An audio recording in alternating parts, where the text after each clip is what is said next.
Nest etter A-ha så våre neste gjester faktisk verdens bestselgende norske popband. Og mine damer og herrer, her de M2M. Litt frekt å låne Fredrik Skavlan fra Skavlan 2002, da han introduserte de som da gjester i Nitimen her, M2M, som da var helt på høyde med A-ha som det mest selgende norske bandet i utlandet. Velkommen hit til Nitimen, Marit og Marion. Tusen takk. Det så stas å ha dere her. Dere sitter som to tente lys. Altså, det så strålende blikk i øya deres og store glis. Det virker som at nå dere på et virkelig godt sted, og det bare 2 dager eller egentlig under det også, siden dere sto på scenen, beskrev du litt i sted, oppe på Grefsenkollen med utsikt over hele Oslo, eller vi publikum hadde det da, utsikt over Oslo og dere så publikum. Hvordan det? Stemmer denne følelsen som det ser ut som dere stråler med? Absolutt. Det var så gøy å spille i Oslo. Det var vår første Oslo-konsert noensinne. Ja. Og det høres jo nesten litt rart ut. Det høres så rart ut, men det ble så tydelig da vi sto der også i dagslys og bare så utover alle menneskene våre. Det var helt utrolig fint. Ja. Det var på tide, eller? Ja, det var på tide. Det var absolutt på tide. Og det jo nesten rart også når man tenker tilbake, fordi det skjedde jo så utrolig mye med dere på kort tid tidlig på 2000-tallet der, men at dere faktisk aldri rakk å spille en konsert på norsk jord da, det pussig. Så gikk det veldig mange år selvfølgelig, og så det et helt spesielt møte mellom dere to etter 23 år fra hverandre, som starter det som nå har blitt hele gjenforeninga og turneen dere har vært på. Jeg har så lyst til å bare høre om nettopp det øyeblikket. Var det i fjor på vår parten? Ja, det var i fjor i april. Så hadde jeg hadde punktert dekket på bilen min, så den liksom ble stående liksom på siden bort ved mathallen der, og jeg måtte vente på noe redningsbil og greier, og så på vei hjem så stoppet jeg innom en sånn kaffesjappe bare for å kjøpe meg en kanelbolle, for jeg drikker egentlig ikke kaffe. Og da står jeg der og venter på den bollen, og så kommer da Marit gående inn. Løpende inn. Jeg var for sent ute til et møte, som jeg pleier å være for sent. Hun pleier ikke å punktere bilen, men uansett så var det en sånn luke på 1 minutt på en måte, hvor vi kunne møtes, og da møttes vi. Det var bare oss to inne på den kaféen. Jeg hadde aldri vært der før. Kjemperar liten kafé. Nå tror jeg den allerede sånn. Jeg tror den egentlig stengt nå. Jeg tror det egentlig, jeg sammenligner med jeg tror det sånn den plattformen i Harry Potter. 9 3/4. Så jeg tror egentlig den bare åpnet seg for oss der.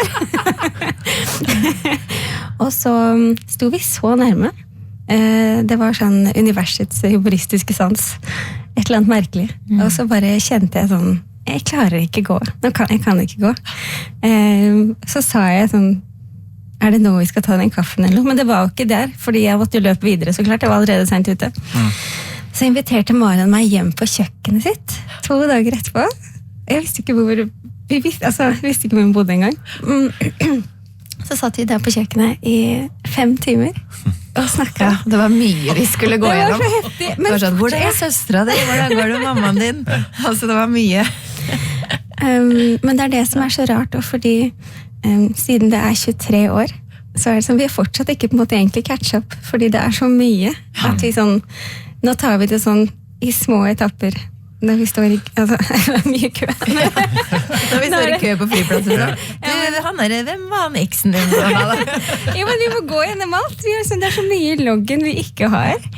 Men det veldig spennende. Men hvordan si noe om hva det som gjør at man ikke har kontakt på rundt 23 år, uten at det noe ondt blod, eller så ble det bare sånn? Ja, altså, vi har egentlig snakket litt om at vi ble litt sånn ekskjærester for hverandre. Du vet den følelsen at du liksom, har en ekskjæreste, så du litt redd for å møte på han på gata, liksom. Vi hadde litt den der følelsen at man på en måte bare skjøv det litt under teppet, da, og ikke ville ta i det. Ja, litt sånn berøringsangst. Ja. Og litt sånn også den første trøblete eksen i livet, på en måte. Den sitter litt ekstra godt i. Men det var kjemperart. Jeg merket det nå i år, fordi hvert år på 25. mai, Marians bursdag, så den daten har sånn hoppet ut av kalenderen, sånn, Ja, i dag det Marions bursdag, liksom. Som en sånn rar ting. Og jeg skulle liksom sende blomster. Det var sånne ting som vi bare pakker opp dette vennskapet på nytt. Det utrolig fint. Og i år på Marit sin bursdag 1. juli, så kommer vi til å være i Beijing. Og da skal vi gå og se på den kinesiske mur. Alt dette altså, it's all true. Det høres helt absurd ut, men ja. Men altså 5 timer da på Marion sitt kjøkken, altså kom alt så lett tilbake, for det ser når dere kommer inn hit, altså du Marion på en måte stemmer gitaren til Marit, det Marit som skal spille, altså det virker som den kjemien var, og tilbake sånn 100%. Det rart, vi føler, det nesten litt som at vi satt alt på bare pauseknappen, og så trykket play igjen. Så veldig, ja, man har, liksom, jeg tror alle har liksom de vennene du har kanskje ikke sett i på noen år, og så bare starter det der man var sist. Og det skjedde faktisk med oss, selv om det var 23 år. Ja.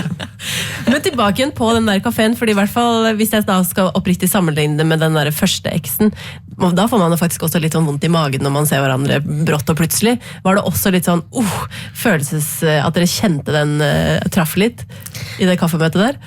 Jeg tror at det hjalp, eller det var virkelig bare, jeg husker det riktig, ikke sant? Det var bare oss to der inne. Så da var det også sånn, det var på en måte ingen annen. Vi skulle nok møtes der. Vi tror ikke engang egentlig helt sånn på sånne her ting. Altså, universet tar grep og sånn. Men det var også bare sånn en følelse av sånn hastverk i brystet, liksom. Bare sånn, vi må jo snakke sammen nå. Og Maren stod der også og holdt babyen sin.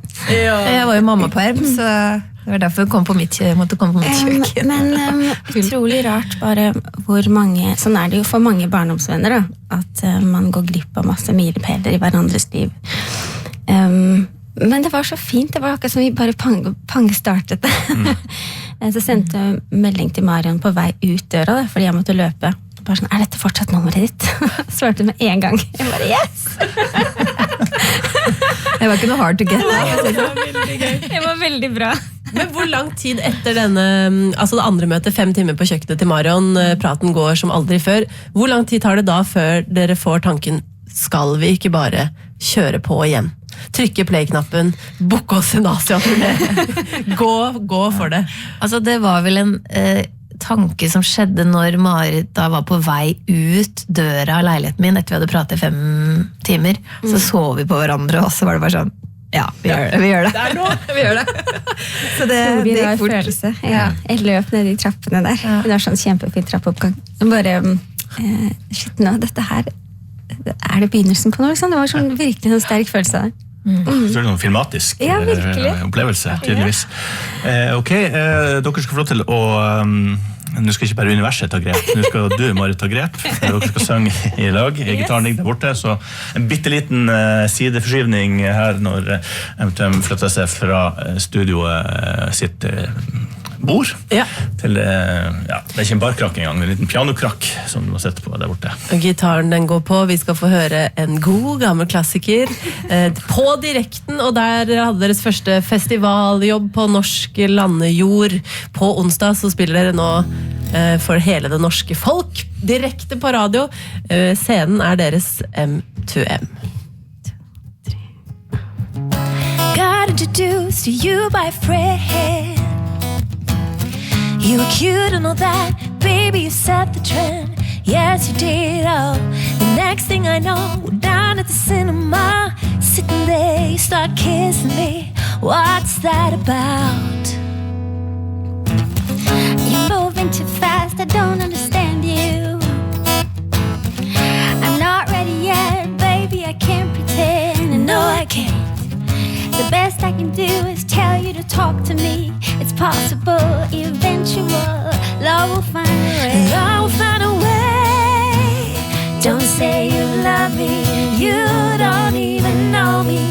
If you really want me, then give me some time.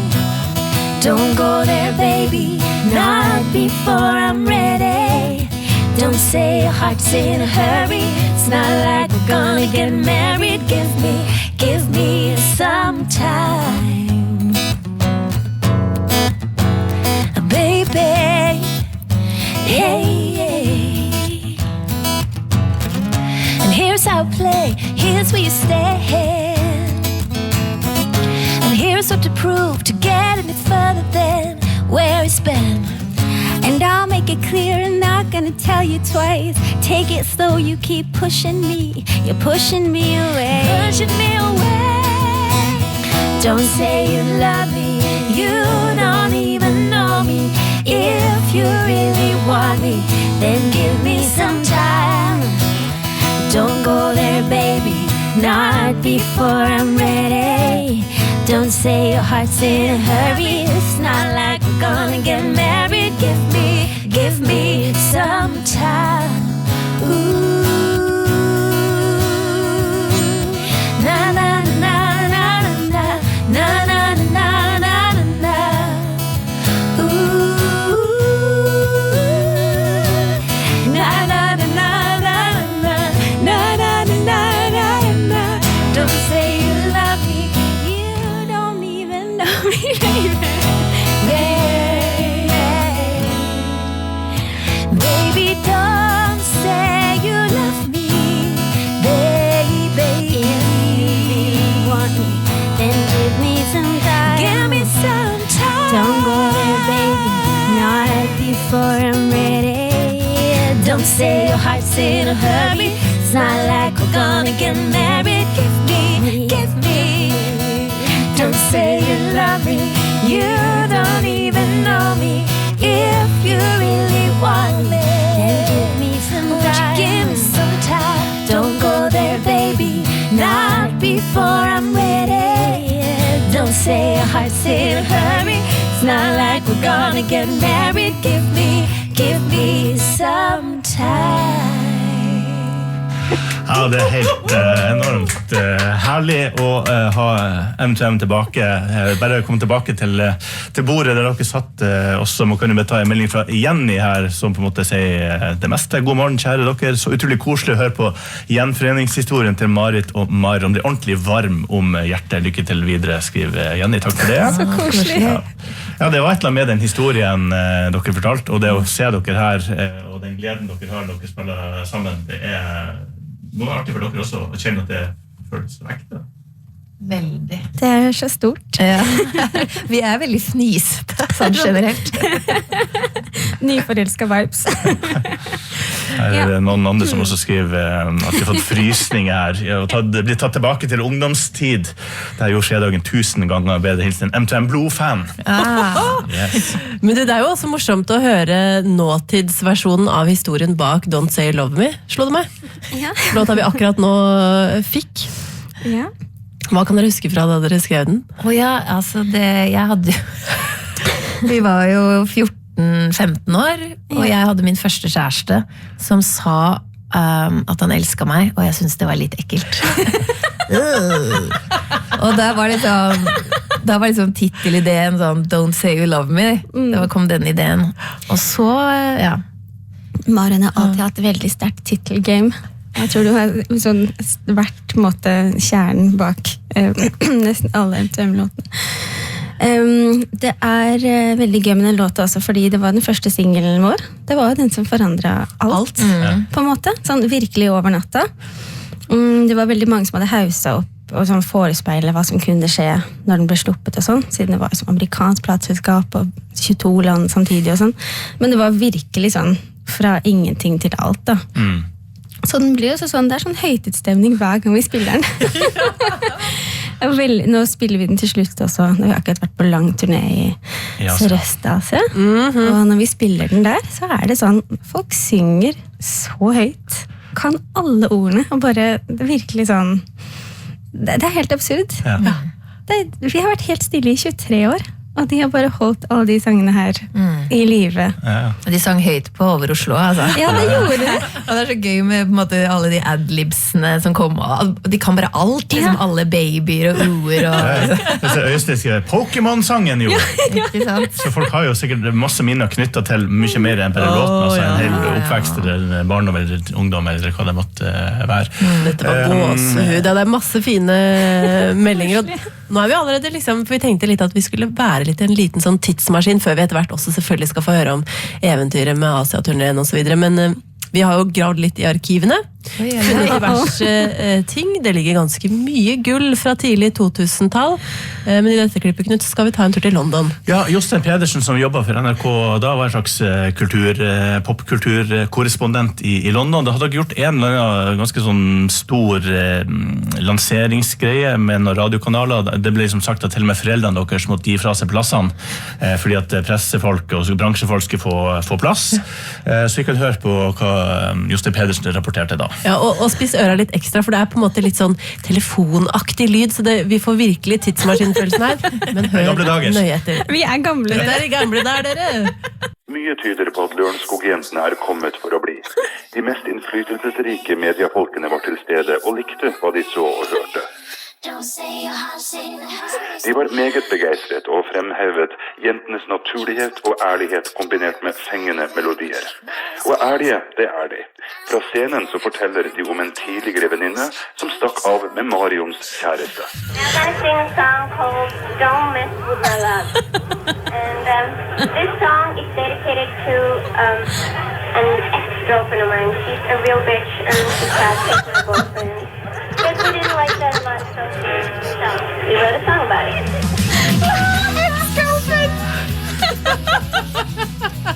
She's a real bitch. Men kan du forstå at et samlet pressekorps i Storbritannia synes det utrolig herlig å få så mye ærlighet fra scenen kombinert med, som man sier, veldig god poplåt-teft? Jeg husker jo vi var på, altså jeg synes jo det var veldig kult når jeg sa det da. She's a real bitch. Og så husker jeg når vi varmet opp for Hansen på turné i USA, så sa jeg jo det på scenen da bare, she's a real bitch. Og da var det etterpå sånn, det får du ikke lov til å si. Hvem sa det? Ja, på Hansen-turneen. Det var ikke lov å si bitch på turneen. Så da måtte det strykes. Jeg måtte jekke meg ned litt. Men betyr det at var det Hansen-apparatet som sa det? Ja, jeg tror nok det. Ja. Jeg tror det. Ja. Du verden. Det skjedde jo også ganske mye på den tida der som vi sikkert kunne brukt timesvis på å oppsummere, men for meg som sånn litt samme generasjon som dere, så var det selvfølgelig utrolig stort da dere plutselig også dukker opp i Dawson's Creek. Det jo fortsatt et episk klipp som jeg koser meg med å se på. Hvordan var alt dette her for dere? Det som en grøt, eller står det ut noen sånne tydelige minner, og har dere helt andre kanskje enn vi som fulgte det fra utsiden? Ja. Det som har vært veldig gøy nå også, jo at det sånn, hjernen et rart sted. Ja. Så når man lukker døra litt sånn hardt igjen, særlig sånn når det kommer til relasjoner eller sånn, så det så mye av det fine som forsvinner i dragsuget. Og noe av det morsomste av det året her, nå henger vi jo 4 dager i uka, det bare dukker opp så mye rare, fine ting fra den tiden som har fått plass igjen, liksom. Og vi kan minne hverandre på sånne ting som vi har glemt også.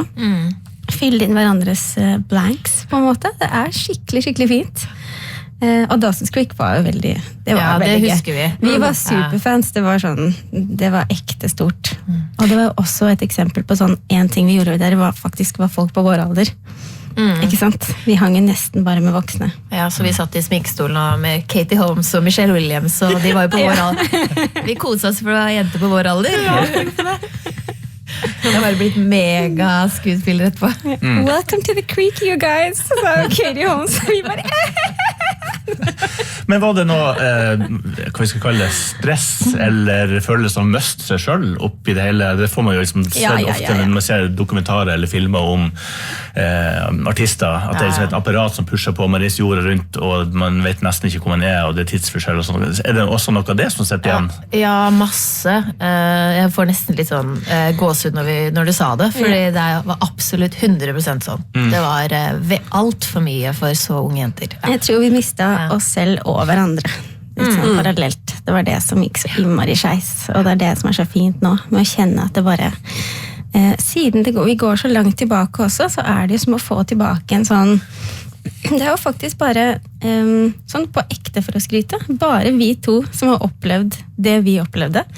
Så det å ha sittet med disse fine og rare opplevelsene helt alene. Disse årene har vært skikkelig sånn, det har vært kaotisk liksom, å skulle navigere. Så, å kunne være tilbake, litt sånn livsvitne fra den tida der.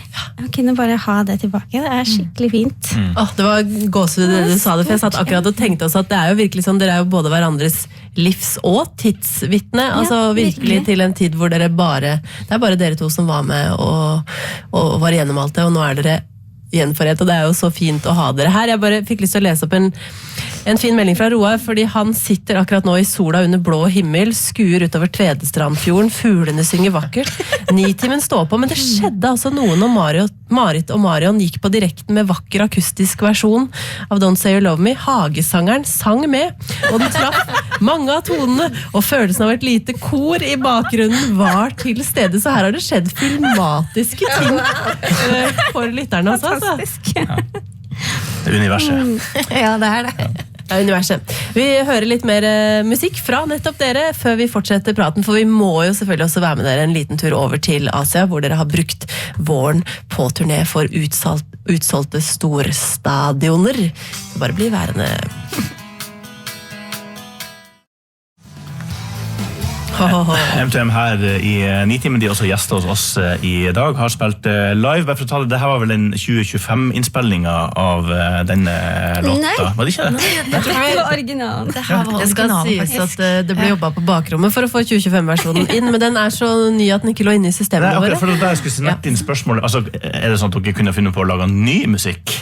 Når dere først har liksom gjort noen remakes. Nå har vi liksom, det sånn gjenforent med ekskjæresten, så det det litt sånn touch å snakke om å begynne å prøve å lage barn allerede nå. Men det klart det frister. Ikke sant? Så må man bare se om kjemien stemmer. Det litt sånn det kommer. Men vi har jo hatt bra skrivekjemi før, for å si det sånn. Så det høres ikke ut som verdens dårligste idé. Nei, og jeg ser nå flere hiver seg på og syns det så fantastisk. Hege skriver her, herlige radioøyeblikk nok en gang i 9-timen med M2M i dag, og Rune, han nå en mann på 55. Han skriver at han elsket disse sangene sammen med mine døtre når de var små, og nå har jeg fått klump i halsen av å høre dere. Hei, Rune! Igjen. Så det mange som med dere, og det jo ikke så veldig mange ukene siden dere hadde startskuddet på Asia-turneen. Vi var også heldige å få litt rapporter derfra fra Trine Solli, som jobber som reporter for NRK. Og det mye av det hun leverte inn til oss, som ikke dere nødvendigvis fikk høre. Så vi har tatt ut et lite klipp. Dette da en fan i Jakarta, der dere gjorde deres aller første konsert. Og dette i timene før, så Trine kommer altså i prat med den her unge damen med også en ganske sånn sterk historie, vil jeg si. Spiss øra her. I'm super excited because I'm here for my dad. My dad used to be the fans of M2M, so he influenced me of the songs. Like, like I was the winner of the singing competitions in Independence Day Festival when I was in elementary school, if I'm not mistaken. So I sang The Day Went Away, and then the judges gave me the first winner. So, yeah. Just because my dad likes M2M so much, but yeah, sadly my dad's no longer with me right now. So yeah, I'm here for him. So I'm here for him. So yeah, I'm super excited. That's nice. Jeg blir så rørt. Og sånn. Jeg får lyst til å gråte hele tiden. Jeg hører sånne historier. Det så fint. Ja, og jeg tror det ganske mange av dem også. Dere har jo sikkert nå sett det rundt på Asia-turneen. Altså både de som var fans i forrige runde, og så har de fått barn som har blitt fans, og så samles de for å se, og de synger med, og vi har sett, altså det plakater, og ja, går det an å beskrive det? Jeg ser jo det nesten liksom blanke på øya. Ja, jeg ble den historien. Ja, men det har jo... Eller vi snakket litt om hvordan pappa elsker jo Cat Stevens, og hvordan han alltid hørte på det, og det gjorde at jeg likte Cat Stevens, og da Marit begynte å oppdage Cat Stevens, og nå ble vi sånn, shit, vi jo Cat Stevens nå, for liksom unge folk. Barn kom på, eller altså, de voksne nå, men de har vokst opp med vår musikk på kjøkkengulvet, liksom. Så var jo til og med barnebarn som var på konserten. Altså det var jo jenter som var nede i 5-årsalderen, så 3 generasjoner, liksom. Men det var så vilt også, fordi selv om vi begynte å drømme og pønske på at det hadde vært gøy å spille konserter, siden vi tross alt vi gjorde så utrolig mye sånne små showcaser og sånne ting som vi gjorde her nå. Men vi spilte aldri en full M2M-konsert. Så når vi begynte å drømme om den turneen her, så lurte vi jo på, altså vi så jo at det var noe tall i Spotify, så bare veldig mange som hører på disse låtene fortsatt. Så det føltes jo som det kunne være noe der, men vi ante ikke om noen kom til å dukke opp, ikke sant? Vi har ikke vært der siden, ingen har hørt fra oss siden. Og så har alt vært fullt, på en måte. Vi spilte 2 kvelder på rad i Manila, 9000 mennesker hver kveld. Altså, det er sånn, ja, men det er så vilt. Jeg klarer ikke beskrive det. Så vi har fått en pangstart også. Og nå var det sånn, den første konserten vår i Oslo skjedde jo akkurat, men nå vet vi jo sånn, ja, det virker i Oslo. Men var det så Vi husker usikkert? oss her også. Ja, men virkelig. Var det så sånn, vi usikkert for dere helt frem til på en måte, det, når man står på en scene, at man skjønner at ok, det her, det funker? Ja, og vi har et nytt band, laget et nytt band for dette, ikke sant? Så når vi gikk i Jakarta den første konserten, så begynte vi jo bare å gråte begge to, for vi klarte ikke å stoppe, for det var så rørende. Fordi de i publikum, de sang jo med fra første tone. Det var bare, ja, det var over all forventning. Og vi visste jo at billettene var solgt, og at det kom til å være fullt, men siden ikke vi har hatt noe kontakt med den gjengen der, så var vi også sånn, hvem er de? Hvem er det som dukker opp her nå? Er det en gjeng som bare sånn, er det litt sånn rølpete know this, men liksom we are the 90s type? Er det sånn, er det bare tidsånden, eller hva er det? Og så kommer vi inn, og så er det sånn, de er med fra litt sånn, aha, første adlib på The Day Went Away. Trøkk liksom, 3000 mennesker som bare, de har øvd på en måte, de kommer, de skal vise oss at de er klare.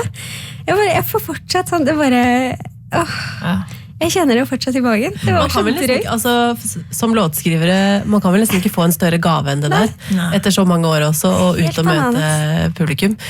Det fortsetter jo, dere sa jo i sted, starten av juli der, dere skal til Kina, og det er nye konserter på trappene. 2 uker i sommer. Ja, det er 2 uker nå skal vi til Kina og spille, og så bare for noen minutter siden så slapp vi jo billettene til Sentrum Scene-konserten vår. Yes. Det betyr at Rune og Hege og Roar med fuglene i hagen og alle som ble rørt i sted, har muligheten også på norsk landjord til å bare hive seg rundt og bli med. Jeg kjenner at jeg er spent på å fortsette, holdt på å si, bla om i denne boka, eventyret om M2M, som virkelig er i gang med det skrives nå, mens vi er her. Virkelig. Nei, vi koser oss. Amen. Bra, Adlib. Ja, nå snakkes. Vi har begynt å snakke i kor hele tiden, si det sammen. Men tusen hjertelig takk for at dere var med. Dere er jo med på vår avslutningssending før sommeren. Jeg kan ikke tenke meg noe bedre måte å runde av på enn nettopp med dere. Marit og Marion, tusen takk for at dere kom til oss i dag. Tusen takk for oss. Og god sommer. God sommer.